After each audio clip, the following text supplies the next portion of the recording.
Welcome to Ivory Secrets. If this is your first time here, we tell the stories people whispered about behind closed doors, the betrayals, the reckonings, the moments when someone finally decides enough is enough.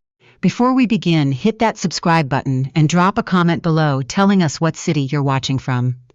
We love knowing where our Ivory Secrets family is tuning in from tonight. Now, let's get into it. She didn't cry. That was the thing everyone got wrong afterward. When the story made its rounds through the charity circuit, and the golf clubs, and the quiet dining rooms of old money Toronto. They assumed she must have cried at some point in some private corner of that enormous house on Rosedale Valley Road. But Margaret Sinclair didn't cry. She stood at the kitchen island at 7:30 in the morning, looking at a photograph on her husband's phone, and she made herself a cup of tea. That was it. Earl Grey, 2 minutes, a splash of 2% milk. She set the phone face down on the granite counter. She waited for the kettle, and somewhere deep inside her chest, something that had been soft for 23 years quietly turned to stone. The photograph showed a woman Margaret didn't recognize. Late 20s, dark hair, laughing in a way that looked practiced, wearing a bracelet, a very specific bracelet. A Victorian-era gold and enamel mourning piece that had belonged to Margaret's great-grandmother, brought from Edinburgh in 1923 in the lining of a coat. It had survived 2 wars and an ocean crossing, and 4 generations of Sinclair women who understood what it meant to hold on to things that mattered. Margaret's mother had fastened it onto her wrist the morning of her wedding to Gavin. "Don't let anyone take this from you," her mother had said. "Not this, not anything." Margaret had kept it in the wall safe behind the bookcase in the study. The combination was number. Only she knew, or so she'd believed. She drank her tea standing up, the way she always did on mornings before a long day.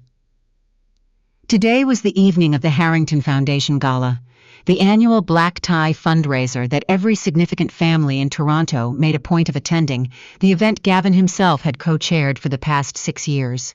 His photograph was on the program. His name was on 3 of the sponsored tables. Margaret had spent 4 months on the planning committee. She rinsed her cup, dried it, and placed it back in the cabinet.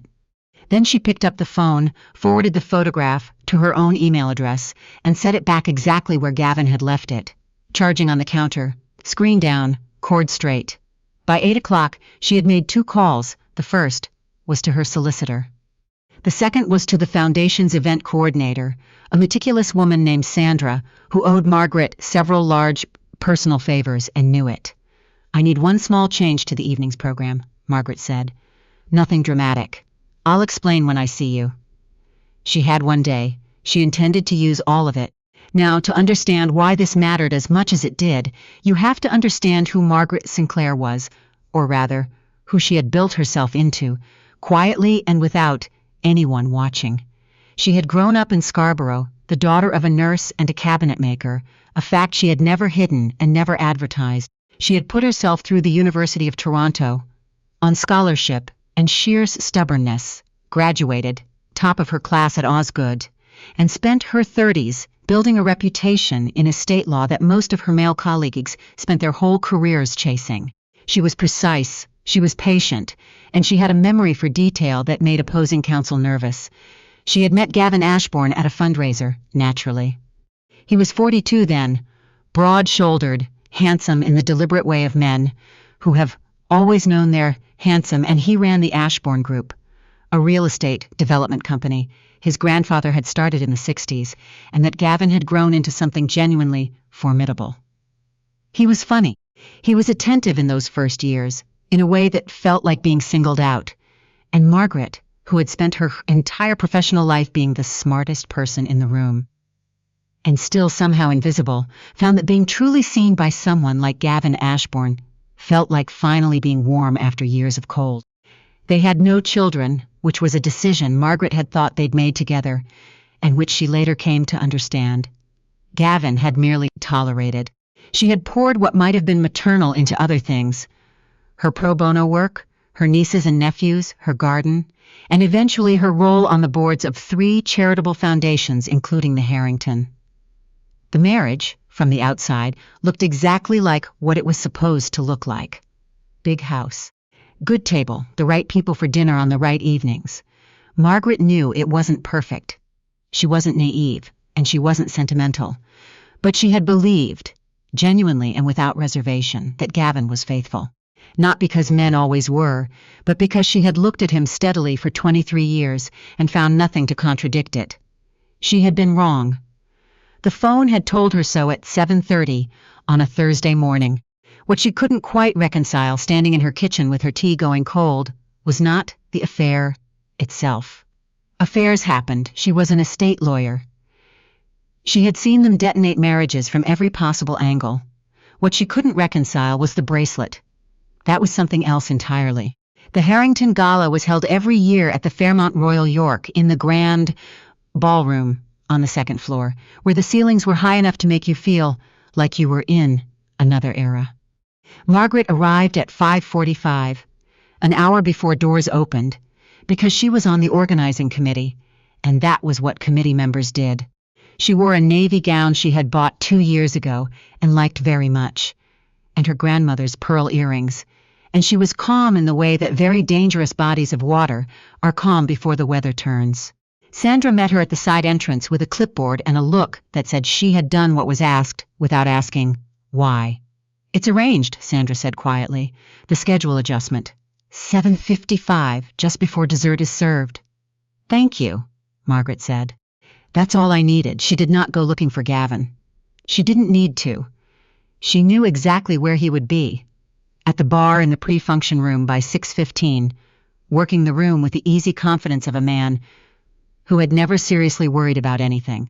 She positioned herself near the south entrance with a glass of sparkling water and spoke warmly to everyone who approached, because warmth was never something she had faked, even now. She saw the woman before she saw Gavin. She was standing near the champagne station, in a green silk dress that was nearly the right choice for the room, and a little too young in its cut to be fully convincing. Pretty. Young. Late 20s at the most. She was talking to someone Margaret vaguely recognized from the development sector, laughing at something he'd said with her head tilted at a particular angle. And there on her left wrist, catching the light from the chandelier above her in a way that made Margaret's breath stop for exactly 1/2 second before she steadied herself. The bracelet. Gold and dark blue enamel, the clasp shaped like a small forget-me. Not 112 years old. Margaret knew its weight from memory. She had held it so many times she could have described every link without looking. She did not move toward the woman. She did not change her expression. She took a small sip of sparkling water and shifted her attention to the man on her left, who was telling her about a new development in Corktown, and she listened, and she asked the right questions, and she smiled, and all the while the quiet stone inside her chest grew heavier and more certain. Gavin appeared at 6:40, slightly flushed, tie perfect, the look he always had when he'd been on his best behavior for a crowd. He saw Margaret, and his face did the thing it always did, that open, easy smile she had once found so reassuring. He crossed the room and kissed her cheek. "You look lovely," he said. "Thank you," she said. "You're late." Traffic from King West was a nightmare. He took a glass from a passing tray. "Is everything set for this evening?" "Perfectly," she said, and she meant it. She watched him scan the room, the way men do when they are managing 2 parallel realities at once.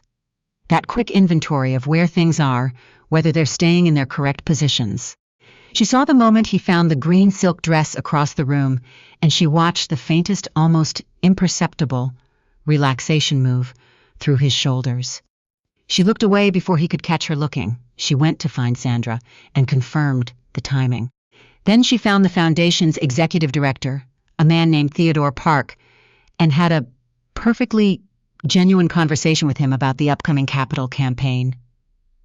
She was good at genuine conversations. She had always been good at keeping the real thing and the necessary thing in separate rooms of her mind. At 7:20, they were seated for dinner. Margaret was at the head table, as she had been every year since joining the committee. Gavin was beside her. 3 tables away, the woman in the green dress was seated next to an older man in a gray suit, who seemed to be explaining something to her with great enthusiasm.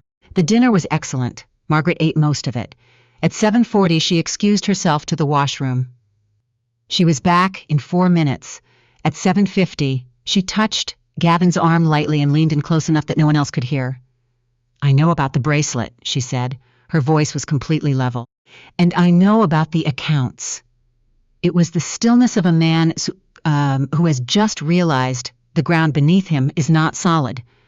"Meg, don't," she said pleasantly, not loudly. She was still smiling faintly, the way you do when you're having an unremarkable conversation at a charity dinner. "We'll talk tomorrow. You'll want a solicitor present." "I already have mine," he said, her name again. She lifted her water glass and turned back toward Theodore on her left. At 7:55, Sandra appeared at the podium. "Before we move to dessert," Sandra said, in the smooth, practiced voice of someone who does this every year and loves it, "I'd like to make one small addition to our program. We're thrilled to announce a significant personal contribution to the Harrington Foundation's capital campaign, a gift that reflects a deep and long-standing commitment to the values this foundation was built on." She paused. "The Sinclair Legacy Fund, established tonight by Margaret Sinclair, will provide $400,000 over the next 4 years toward youth legal education in underserved communities across the GA. Margaret, we are so grateful." The room applauded. Margaret stood briefly and nodded once with the composure of a woman who has known all evening that she would be doing this. What the room didn't know, what only she and Sandra knew, the Sinclair Legacy Fund, not the Ashbourne Fund, not the Sinclair Ashbourne Fund, Sinclair, her grandmother's name, her great-grandmother's name, the one who had sewn a bracelet into a coat lining and carried it across an ocean. Gavin's face beside her was the color of old chalk. The drive home was quiet. They took separate cars, which in itself said everything that needed to be said. Margaret arrived first, poured herself a glass of water, and sat in the armchair in the study, the one facing the bookshelf, facing the wall behind which the safe sat, now empty of the one thing she had never expected to have to protect. She wasn't satisfied exactly. Satisfactions implied the damage was undone, and it wasn't. It couldn't be. What she felt sitting in the study with the house quiet around her was something more complicated and more durable than satisfaction. She felt clear. The kind of clear that only comes when you have finally stopped, hoping a thing will be different from what it is. She had spent 23 years building a life with Gavin Ashbourne. She had believed genuinely that what she was building was shared. She understood now that she had been the only one who thought so, or at least the only one who'd behaved as though it were true. And that was devastating in its way. She didn't pretend otherwise. But she was Margaret Sinclair. She had built herself once. She would do it again, and this time she would do it without anyone's help. She heard Gavin's car in the drive at 11:20. She heard his key in the door, his steps in the hall, the way they slowed when he reached the study doorway and saw her. He stood there for a long moment. He still looked pale. He had the expression of a man trying to decide which version of himself to lead with, and finding that none of them fit what was standing in front of him. "Meg," he said. "The bracelet," she said. She didn't raise her voice. "I want it back. You can arrange that with your solicitor. Everything else we'll discuss through proper channels." She paused. "You should know that I've already spoken to a friend's accountant. The Ashbourne Group's fiduciary records are a matter of some interest." He opened his mouth. He closed it again. "I'm going to bed," Margaret said. She stood. She was not shaking. She had not been shaking all evening, which had surprised her when she first noticed it, and which surprised her no longer. "The guest room has fresh sheets." She walked past him in the doorway, close enough that she could have touched his arm. She didn't. What happened after that took the better part of 8 months, and cost both of them more than anyone outside a few closed offices ever knew. The forensic accountant found what Margaret had suspected from the shape of certain numbers she'd noticed obliquely over the past 2 years without quite allowing herself to understand what she was seeing, a pattern of transfers from a subsidiary account of the Ashbourne Group into a numbered holding company that had been quietly accumulating assets for 31 months. The holding company had 2 directors. Gavin was one. The woman in the green silk dress, whose name was Vanessa, who worked in commercial ceasing, who had received the bracelet as what Gavin apparently told her was a vintage piece he'd found at an antique fair in Stratford, was the other. Vanessa, to her credit, cooperated. Solicitor made the implications clear. She hadn't known the bracelet was stolen. She hadn't known most of what she's in the middle of. She was 29, and she had believed, as people sometimes do, that she was She wasn't, but that wasn't entirely her fault, and Margaret found she couldn't carry much anger about Vanessa once the full picture became clear. Vanessa was a mistake Gavin had made. The holding company was a choice. The civil proceedings were quiet and thorough. Gavin did not contest much once the forensic record was complete. The Ashbourne group settled. The bracelet was returned in a small padded envelope delivered by courier on a Tuesday afternoon without a note. Margaret opened the envelope at her desk.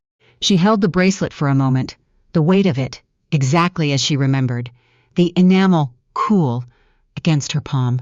She thought about her great-grandmother crossing the Atlantic with this on her wrist, or in her coat, or wherever she'd carried it, going towards something she couldn't have fully imagined yet. She thought about her mother fastening the clasp on her wedding morning and saying, "Don't let anyone take this from you." Then she opened the top drawer of her desk, placed the bracelet carefully inside on a square of velvet, and closed the drawer. She had a 2:00 call with the Harrington Foundation's new capital campaign committee, of which she was now the sole chair. There was a lot of work to do. She put on her reading glasses, opened her laptop, and got started. And if you're still with us tonight, thank you. If this story resonated with you, if you know someone who needed to hear it, share it with them. Leave a comment below. We read every single one. And if you haven't already, subscribe to Ivory Secrets. We're here every week with the stories that don't make the headlines but stay with you long after the lights go down. We'll see you in the next one.